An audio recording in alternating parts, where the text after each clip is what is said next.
As we enter peak sick season, it's important to know how to properly care for yourself, whether it's the right medication or the method of its use. Our health educator, Dr. Griggs, joins us this morning to discuss what you need to know.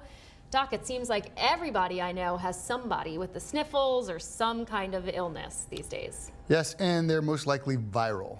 You don't want to take anyone else's antibiotics for those type of sniffles because typically it's viral. Yeah, okay, so let's get into that because we know we've all been sick as children. Your parent takes you to the doctor, they give you those big antibiotic pills. They tell you in a couple days you'll feel better, but those pills don't work for everyone. Well, they don't work for every infection. Right. Antibiotics are specifically made for bacterial infections, and typically bacterial infections are confirmed by test, by clinical judgment of a healthcare professional based on your fever patterns, your clinical symptoms. What are some of the common illnesses you're talking about there? The strep throats, the bacterial sinus infections. Again, these are things that are tested and confirmed to be bacterial. Then you get an antibiotic. I'm sorry, they've become so widespread though that people just take them every now and then. Oh, and they'll, because if they get a little sniffle, or they'll borrow someone else's antibiotic, which is what you should not do. Okay, why should you not do that? I mean, other than the obvious, you shouldn't take people's medication, but what could that do negatively to your health if you have a viral infection and you take an antibiotic? Well, the big thing that can happen is it could kill off your gut bacteria. It could build up a resistance to those antibiotics should you really need them. The other thing you worry about is allergic reactions, but taking antibiotics, and then not just taking someone else's or taking them unnecessarily, taking antibiotics and beginning them and stopping the entire course. Right, okay, so let's say you have strep, you're given your own antibiotics.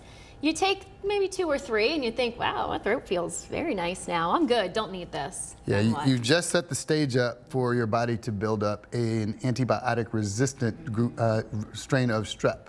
It gets, let's quote unquote, gets used to it, accustomed to it, learns how to survive in spite of the microdose of antibiotic that you need. So it'll learn to adjust, and then it might not be useful moving forward. So when you're given an antibiotic, you want to take it all the way through as prescribed.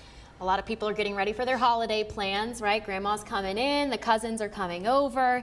Now's the time where people need to make that decision. Am I feeling too sick to go, or can I make it? What should we be thinking about here? So the big thing is you want to assess your symptoms. Make sure you're taking all of your regular pills, your seasonal allergies, and you also, if you don't feel well, don't go.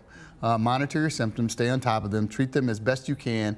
Once you start getting to a point where you're still feeling really sick, go to your healthcare professional, go to your doctor, and if it's confirmed that you're contagious, do not go. Respiratory illness season, what are the main illnesses you're seeing this year in particular? So far, we're worried about the flu this year. It's a different strain, it's more infectious, and it could be a bad flu season like it was last year. RSV, COVID, of course, and of course a common cold. So think about all those new babies you may have in the family. The holiday time is when you want to see them, but those babies, those precious little things, are very susceptible to those kinds of illnesses, right? Yes, definitely. You want to keep your hands and your bugs to yourself and away from the babies. That's right. Don't kiss those babies. All right, Doc, we got this little hat here. Got to address it. You got some fans in town, right? Yeah, I do. I have my cousin Heidi is in town with a flock of I won't call them buzzards, but I'll call them Falcon fans for last night's game and today's game. And I understand there was a petty little, that's not even a second line. It wasn't even a line. It was a petty convening. A stroll down the street. Yeah. And street sweeping afterwards. There's a game today. So we're going to start frying our turkeys early. Heck yeah. And the Saints will beat the Falcons. All righty. Yeah. Happy tailgating. Thank you, Dr. Griggs.